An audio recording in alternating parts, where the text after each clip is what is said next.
ആളുകളൊക്കെ. അവിടെ ഒരു മലയാളി വീട് വെച്ചിരിക്കുന്നു. അയാളുടെ വീട്ടിലേക്ക് രാവിലെ ബ്രേക്ക്ഫാസ്റ്റിന് ക്ഷണിക്കുകയാണ്. അങ്ങോട്ട് തന്നെ പോയേക്കാൻ തീരുമാനിച്ചു. അപ്പോൾ അങ്ങനെ ഞങ്ങൾ റെഡിയായി. പക്ഷേ ഇനി ഞങ്ങൾക്ക് ഹോട്ടലിലേക്ക് ശരിക്കും വരേണ്ട കാര്യമില്ല. ഇന്ന് ഉച്ച കഴിഞ്ഞ് ഇവിടുത്തെ കാഴ്ചകളെല്ലാം കണ്ടു കഴിഞ്ഞ് ഇന്നലെ പോയ പോലെ വൈകുന്നേരം യാത്ര ചെയ്ത് ഇന്ന് രാത്രി നമുക്ക് ലാസ് വേഗാസിലാണ് പോയി കിടന്നുറങ്ങേണ്ടത്. അപ്പോൾ ഇവിടെ ഇനി ചെക്കൗട്ട് ചെയ്യാൻ തീരുമാനിച്ചു. ഞങ്ങൾ ലഗേജ് എല്ലാം എടുത്ത് പാക്ക് ചെയ്ത് വണ്ടിയുടെ അടുക്കി കൊണ്ടുവന്ന് വെച്ചു. റിസപ്ഷനിൽ ചെന്നു. റിസപ്ഷനിലേക്ക് ചെല്ലുമ്പോൾ അവിടെ റിസപ്ഷനിസ്റ്റുകളൊക്കെ ഉണ്ട്. ഞങ്ങൾ ചെക്കൗട്ട് ചെയ്തു, കീയൊക്കെ കൊടുത്തു. അവർക്ക് നന്ദിയൊക്കെ പറഞ്ഞ് ഞങ്ങൾ ഇവിടുന്ന് ഇറങ്ങി. സോമൻ അയച്ചു തന്ന ആ ഒരു റൂട്ടിലൂടെ ലൊക്കേഷൻ തന്നിരുന്നു. അതിലൂടെ ഞങ്ങൾ ചെല്ലുന്നു. അപ്പോൾ ഇവിടെ മനോഹരമായൊരു സിറ്റിയാണ്, മനോഹരമായ ഒരു ടൗണാണ്.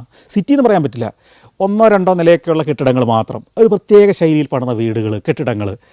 ഈ സെഡോണ ടൗണിൻ്റെ ഭാഗത്ത് മുഴുവൻ കൊമേഴ്ഷ്യൽ സ്ഥാപനങ്ങളാണ്. സുവനീർ കടകൾ, ആളുകൾക്ക് ടൂറുകൾ പോകാനുള്ള ബുക്ക് ചെയ്യുന്ന ഓഫീസുകൾ, റെസ്റ്റോറൻറ്റുകൾ, ബാറുകൾ, ഉല്ലാസ കേന്ദ്രങ്ങൾ, ഈ